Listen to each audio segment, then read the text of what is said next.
day, students. I am Shayhara Talisik, your English teacher for today.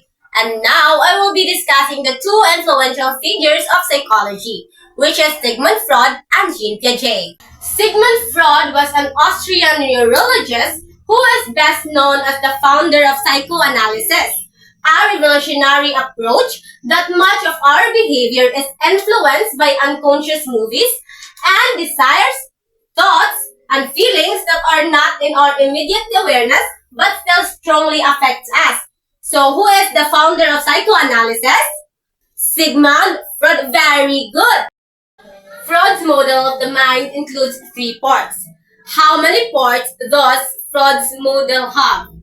ID, ego, and superego. First, we have ID. So ID represents instinctual desire. What is instinctual ba, class? No, our instinct, no, kay like mo yung tao nang giuhaw ko lain po kayo ato pangitaon pagkaon, which is atong pangitaon kay water. No, example, when you feel hungry and wants to eat right away, that's your ID acting.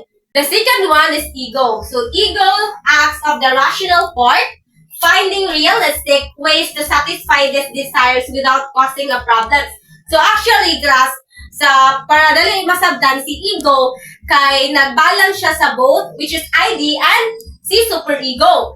Example, if you are in a meeting and feel hungry, your ego help you wait patiently until an appropriate time to eat. The third one, which is si superego. The superego contains our moral and values guiding us to do what is right. No, so kung ginahagag na mga self-ideals ni mo, anha na si superego nga kay moral and value. So for instance, even if your ID wants to take something that doesn't belong to you, your superego may stop you by reminding you that stealing is wrong. Freud also developed the theory of psychosexual development, which emphasizes how early childhood experience shape personality. So psychosexual development describes how children pass through stages, focus, and pleasure from different parts of the body, which is the oral stage, anal stage, phallic stage, latency stage, and genital stage. When we say the oral stage, it is the putting things in their mouth. So kato pa na mga bata or wala pa sila mouths, no? Si anal stage, controlling bowel movements. Katong mga mosterya na sila, mga ginagmay, or mga makalitok-litok na sila o gagmay nga words. No, si phallic stage kay discovering the body. Kumauna niya kaning man gud si anal or si phallic dai. No, ari na to kanang kibalo na ang bata bitaw magbalance-balance sila ang lawas, which is kabalo-kabalo na sila mulakaw. And then si latency stage kay focus on learning and social interaction. Dili na si 6 to puberty. Ali na sila makipag-interact sa tao, makig-socialize, makig-friends. And si genital stage kay developing mature sexual interest. So puberty to adulthood. No, ali na mo start ang mga naay mga mutubo sa atong mga body, which is nanatay mga buhok dinhi, nganong naaman yung mga pagkuha ng lalaki, nganong magka-feel na ta o magka-crush na ta, ara na si genital stage. Freud believed that difficulties or conflict during any stage could influence adult personality. So example, someone fixated at the oral stage might develop habits like nail biting or smoking. Freud also introduced the concept of defense mechanism. So what is defense mechanism? It is unconscious ways the ego protects itself from anxiety or uncomfortable feelings. So example, repression involves pushing distressing thoughts out of awareness, like forgetting all traumatic events. Denial happens when a person refuses to accept reality, such as ignoring signs of illness, and projections occurs when someone attributes their own unacceptable feelings to others, like accusing someone else of being angry when it is actually the person who is angry. Piaget was a Swiss developmental theory of psychologists and biologists. So Piaget was born on August 9, 1896 and died in September 16, 1980. So best known for his theory of cognitive development and founding genetic epistemology, the study of how knowledge develops. Who is Jean Piaget? Jean Piaget was a developmental theory of psychologists and biologists. Piaget proposed that children's thinking develops through 4 stages. So how many stages does Piaget have? 4.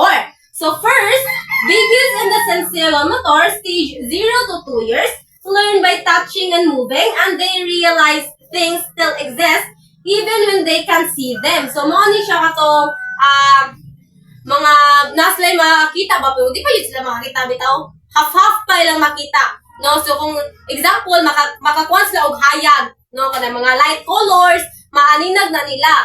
Then next is the pre-operational stage. So 2 to 7 years, kids begin to talk and imagine things but can only see the world from their own point of view. So kani si 2 to 7 years old, kids to kani agi na sila mag-start og mga storya gagmay, no, mo na sila mag-start ang ilahang mga patak-arag storya, nga mga mama, informal operational stage, so 12 pataas, 12 years. So teens start to think in deeper, more abstract ways and can solve problems in their heads. So alin na sila, kabalo na sila sa mga problems or problem solvings, no, kabalo na sila mo solve. And according to Piaget, kids learn by using mental folders called schemas. So they add new info through assimilations, change their ideas with accumulations, and balance both with something called equilibration. No, so kani si schemas man jud, ari na siya kani maka-add sila new ideas, which is kung si prior knowledge kay stock knowledge sa bata, si schemas kay ari na mo connect na siya sa prior knowledge to schemas. No, for example, kung seahorse, before wakakibaw si seahorse kay pork siya sa fish. But kanang nailain tawa niingon sa imo nga si seahorse kay pork siya sa fish, ala na siya musulod. No, ala naka-learn of new ideas. His works helps teachers understand that kids learn best when they explore, play, and figure out on their own rather than just memorizing. So Piaget ideas transform education by promoting child-centered learning, encouraging hands-on experience, discovering learning, and a constructivist approach where students build understanding through some key concepts in Piaget theory includes schemas, so mental frameworks. First, we have assimilation. So assimilation is adding new info to existing knowledge. Second is accumulation. Accumulations is adjusting knowledge to fit new info. And equilibrations is balancing new and existing knowledge. Additional concepts includes objects, permanence, understanding things exist even when unseen, or the egocentrism is inability to see others' perspective. That's all for today. Thank you for listening and goodbye.